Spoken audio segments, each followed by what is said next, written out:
Hey, what's up guys, Tomcat here, and today I'm bringing you guys a drift build in Forza Horizon of the Nissan 370Z. This is part of the, I believe, the VIP pre-order, something like that, car pack. One of the pre-order car packs, and the car is pretty good. I'll definitely get that out of the way right now and say that this car is definitely a really good car, fun car to drive, also a fun car to drift, and just fun car to use, customize. I know a lot of people were unhappy that this car was just a pre-order car. Well, now you can get it in DLC, and it's not that expensive either. I don't think the pack is that many Microsoft points. It might be only 400 or something like that. I think that's what all the packs are. But also, real quick, I want to move on to a couple of topics that aren't so much about the gameplay. And first of all, what I wanted to talk about is branching out the content on my channel. You know, I post a lot of Forza, and obviously, I love Forza. I mean, by now you guys will know I love Forza. I love cars, and I love posting Forza and other racing games. But I was also thinking, you know, I'm a gamer. I like other types of games, too. And I was thinking, you know, what could I branch out into to posting on my channel? And so I've been thinking about it, and I really like role-playing games. So I decided to pick up Dark Souls on the Xbox 360, which it's a very cool game. It's a very deep game. It's a very hard game. It's very hard. But I think I want to start. I want to obviously start it from the beginning again and post a complete video series of Dark Souls. Now, real quick, before we go any further with that, I do have a question I need you guys to answer. And since Dark Souls is such a difficult game, I'm going to die a lot. Like, I'm going to get it out of the way right now. I am not a pro at that game, and I'm going to die a lot in that game.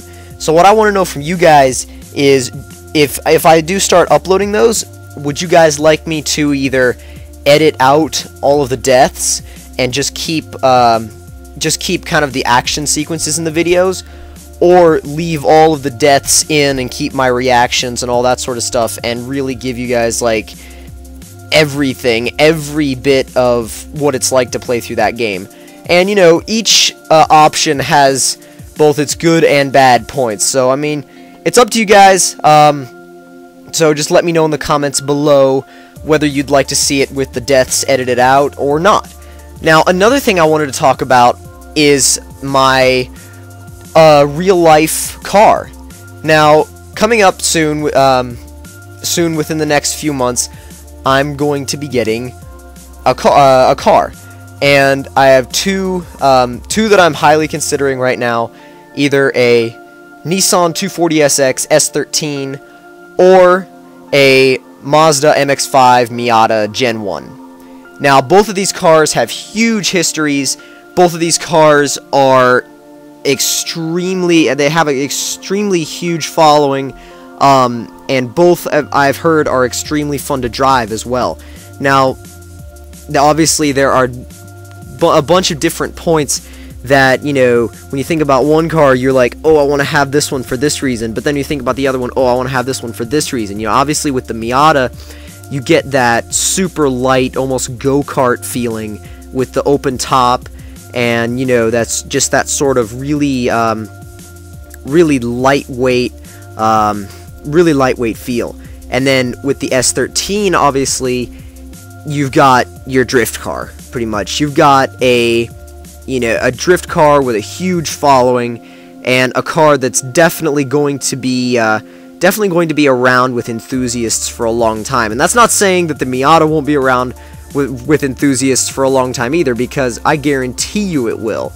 But anyway, tough decision, really tough decision. And if I have any subscribers that own a Gen 1 Miata or an S13, let me know in the comments below what you think of your car, because I would really like to know. I would really like to know what you like about it, maybe what you don't like about it. If you have any suggestions for me, that would be really awesome to know. But now we're getting into the drifting gameplay and the actual part of actually drifting the 370Z and just seeing what it's like. Now, this thing has 600 horsepower going to the rear wheels, and it's very smooth, it's very stable.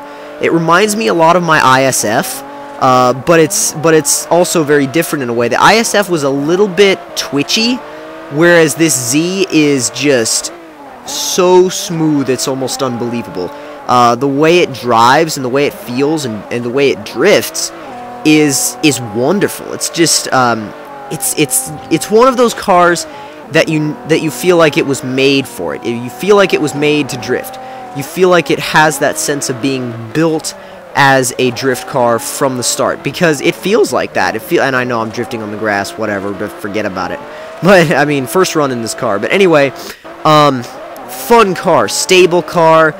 If you guys want a car that's perfect for Horizon tandems, this is the car to go with. I mean, this is one of the most stable, easy to control drift cars in Horizon. Also, I highly recommend it for beginners, because obviously if you're a beginner, you want something that's going to be very compliant. You want something that's not going to snap back on you in the middle of a drift. You want something that's going to be easy to use, right? Easy to drive, easy to drift, and just something that's all around easy to use. And I think that this car, this 370Z, fits that perfectly, absolutely perfectly. And there are very few cars in Horizon that can best the 370 when it comes to overall control and feel and just overall stability during a drift. And if you guys haven't checked it out, I highly recommend checking out this car. I highly recommend also building one.